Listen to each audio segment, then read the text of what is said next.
ध्यान से सुनना, उपवास कैसे रखते हैं। भूखा रहना उपवास नहीं है। भूखा रहना, कई बार हम ऐसे ही भूखे रह जाते हैं तो उपवास थोड़ी हो गया वो। कई बार गैस सिलेंडर खत्म हो गया तो पूरा दिन निकल जाए, सिलेंडर वाला नहीं आता तो उपवास थोड़ी है वो। भूखा रहना उपवास नहीं है। उपवास का सही मीनिंग सीखना है। उपवास, ऊपर वास करना, आपका कनेक्शन उस दिन ऊपर हो, दुनिया में नहीं हो। जब आप शुक्रवार को अपने परिवार के लिए प्रार्थना कर रहे, गीत गा रहे, फिर एक समय आता बैठते हैं खुदा के पास। जब बैठते हैं, ये पहले दिन नहीं होगा, फिर ऐसा समय आता भरना शुरू कर दें।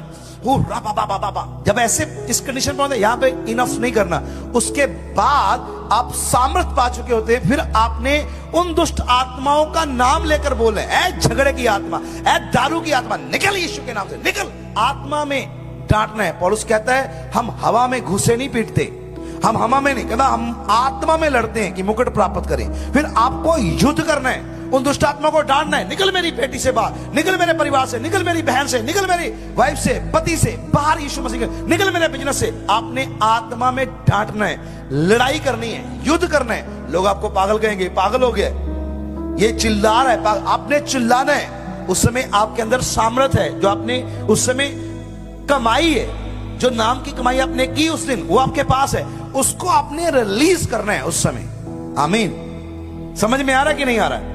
रिलीज करना है। और जब रिलीज कर दिया, उसके बाद आपने प्रभु यीशु मसीह के नाम से अंत कहां पर करना है? घोषणाएं करते हुए। हालेलुया। मान लो कि मैं एक औरत हूं और मेरा पति शराब पीता है, मान लीजिए। अब मैं आत्मा में भरी और शैतान को कहा कि यह नशे की आत्मा बाहर, यीशु मसीह के नाम से निकल बाहर। मैं उसको निकाल दिया। उसके बाद कहानी खत्म नहीं हो जाती। उसके बाद लास्ट पड़ाव है घोषणाओं का, कि प्रभु यीशु मसीह के नाम से मैं घोषणा करती हूं कि मेरा पति पवित्र आत्मा से भर रहा है। मैं घोषणा करती हूं मेरा पति खुद नशे से बाहर आ रहा है और अपने मित्रों को भी ला रहा है। मैं घोषणा करती हूं मेरा पति दुनिया का सबसे अच्छा पति बन रहा है। मैं घोषणा करती हूं यह तंदुरुस्त होने जा रहा है। मैं घोषणा करती हूं इसके फेफड़े तंदुरुस्त हो रहे। मैं घोषणा करती हूं कि इसके लीवर तंदुरुस्त हो रहा है। मैं घोषणा करती हूं कि इसके दांत कामयाब हो रहे, इसके फेफड़े कामयाब हो रहे। आप घोषणाएं करते जाएं, घोषणा करते जाएं, फिर आप मुकम्मल होंगे। आपका उपवास मुकम्मल होगा और आप रिजल्ट 101% पाकर रहेंगे यीशु मसीह के नाम से। हालेलुया।